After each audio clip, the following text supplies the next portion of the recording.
Good morning children. Kusum ma'am की online class में आपका स्वागत है। प्यारे बच्चों, आज हम 5वीं कक्षा की गणित की पाठ्य पुस्तक गणित का जादू का चैप्टर 2 आकृतियां और कोण में आने वाले सवालों को हल करना सीखेंगे। एक और बात बच्चों, अगर आपको मेरा पढ़ाना अच्छा लगा हो, आपको मेरी वीडियो अच्छी लगे तो प्लीज़ इसे लाइक भी करें और अपने दोस्तों के साथ शेयर भी करें।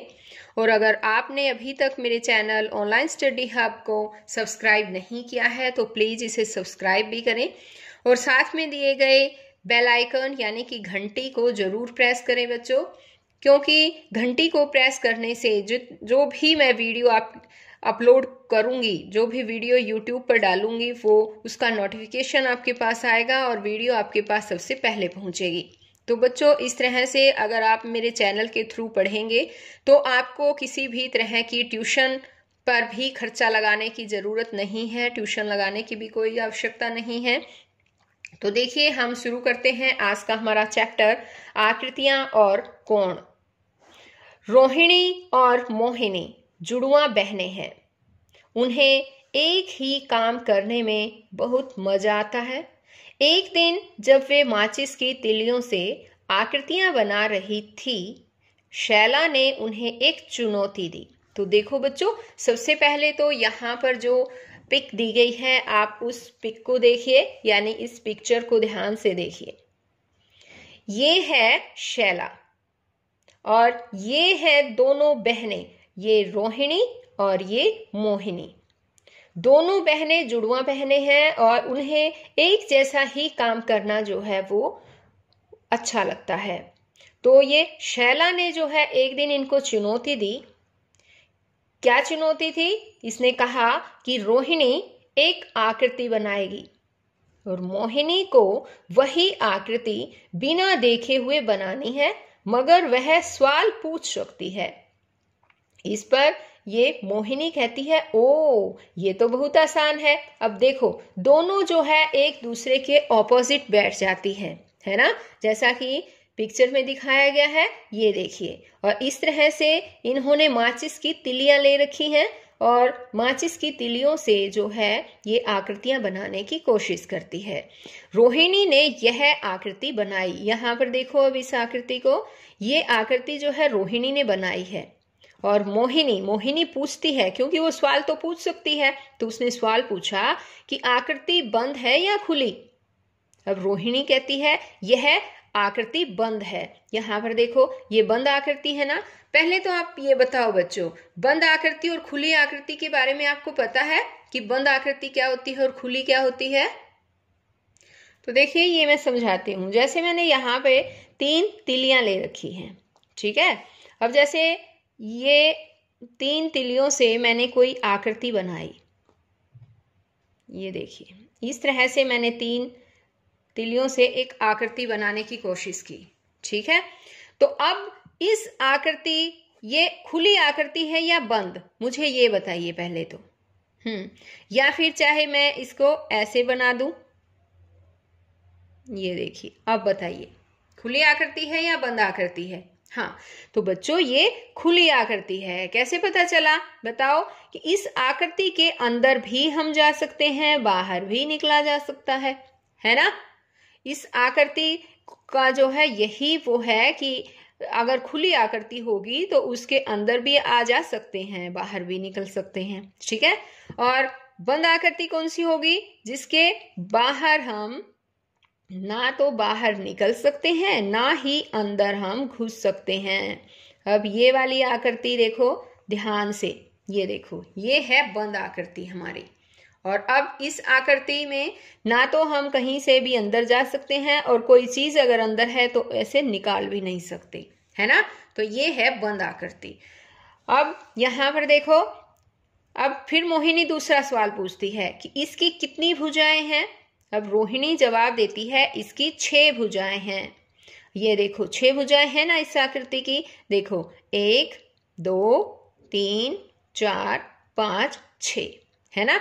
अब मोहिनी ने ये आकृति बनाई। देखो, इन 6 भुजाओं से मोहिनी ने ये वाली आकृति बना दी। इसकी भी 6 भुजाएं हैं। अब तुम जवाब दो अब तुम्हें जवाब देना है बच्चों। बताओ क्या ये बंद आकृति है? ये वाली आकृति बताओ बंद आकृति है क्या? हाँ, ये बंद आकृति है। तो हम यहां पर लिखेंगे हाँ। क्या इसकी 6 भुजाएं हैं? बताओ इसकी 6 भुजाएं हैं क्या? हाँ, इसकी 6 भुजाएं हैं, ये भी सही है। लेकिन यह आकृति रोहिणी ने जो आकृति बनाई थी उसके जैसी नहीं है, है ना? बताओ उसके जैसी है क्या? नहीं, उसके जैसी नहीं है। इसलिए मोहिनी ने फिर कोशिश की, उसने कुछ ऐसी आकृति बनाई। अब ये देखो यहाँ पर फिर मोहिनी ने दोबारा से कोशिश की और उसने फिर उन्हीं से 6 भुजाओं से ही ये आकृति बनाई। अब इस आकृति को देखो ध्यान से, मोहिनी के द्वारा जो ये आकृति बनाई गई है। अब मुझे बताओ बच्चों, क्या ये 6 भुजाओं वाली बंद आकृति है? जो आकृति बनाई थी 6 भुजाओं वाली बंद आकृति है? हाँ, 6 भुजाओं वाली बंद आकृति तो है। क्या यह आकृति रोहिणी ने जो आकृति बनाई थी उसके जैसी है? है क्या? नहीं, वो आकृति उसके जैसी नहीं है। क्या तुम किसी तरीके से ये बता सकते हो कि ये आकृतियां एक दूसरे से कैसे अलग हैं?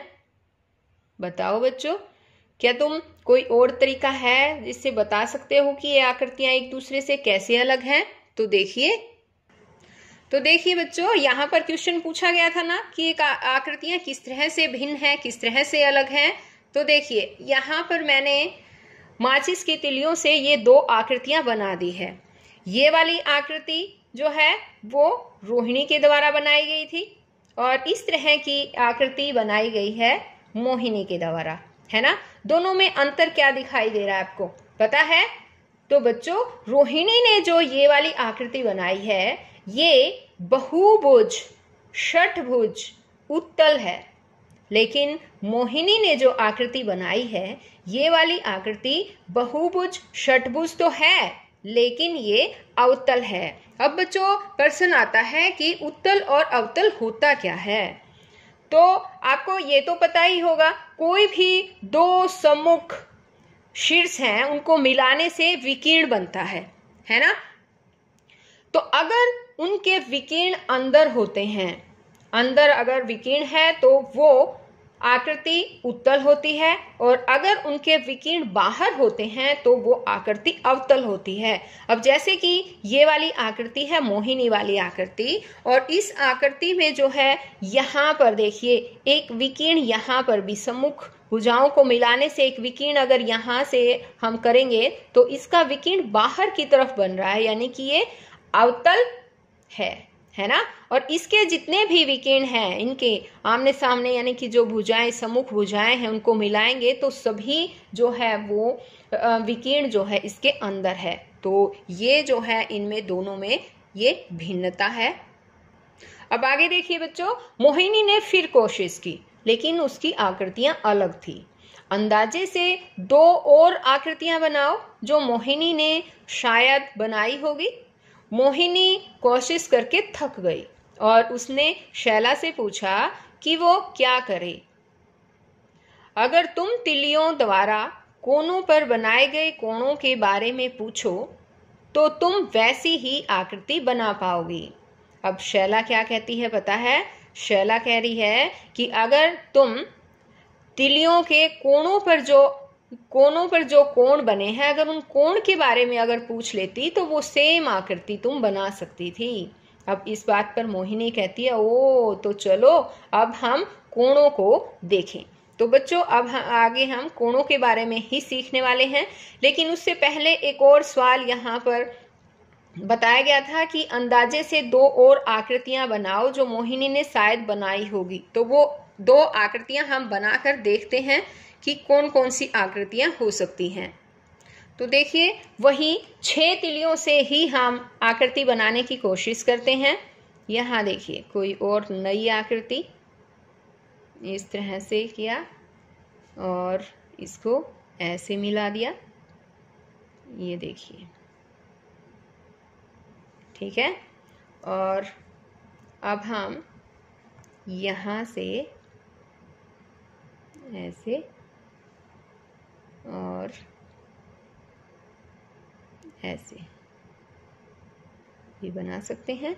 ये देखिए, ये हमारी बन गई एक और आकृति बन गई। ये देखिए 6 तिलियों से वही आकृति है, 6 भुजाएं हैं इसकी भी, है ना। और एक आकृति तो ये हो गई, और एक दूसरी आकृति भी हम इससे बना सकते हैं। देखिए कैसे बनाएंगे। जैसे हमने ये एक ट्रायंगल ले लिया, ठीक है, ये हमने लिया एक ट्रायंगल। अब इस पर हम क्या करेंगे, एक यहाँ पे रखेंगे और एक तिल्ली को, और इस तरह से एक ट्रायंगल जो है हम इसके ऊपर भी ऐसे बना देंगे। यहाँ देखो, ठीक है बच्चों। ये देखिए, ये एक आकृति जो है हमारी इस तरह से ये वाली बन जाएगी। तो ये 2 आकृतियां बना दी है हमने। बच्चों आप खुद भी इस तरह से माचिस की तिलियों से आकृतियां बना सकते हो, और अपने दोस्तों के साथ, ये एक इंटरेस्टिंग सा गेम है, और अपने दोस्तों के साथ इसे बड़ी आसानी से घर पर बैठे ही खेल सकते हो। तो बच्चों आप ज़रूर अपनी माचिस की तिलियां लेना, अपने दोस्तों को अपने घर बुलाना और उनके साथ ये खेल ज़रूर खेलकर देखना। तो बच्चों आज इस वीडियो में केवल इतना ही। नेक्स्ट वीडियो में मैं आपको इसी चैप्टर में कोणों के बारे में अच्छी तरह से समझाऊंगी। तो बच्चों फिर मिलते हैं नई वीडियो में, तब तक के लिए बाय बच्चों।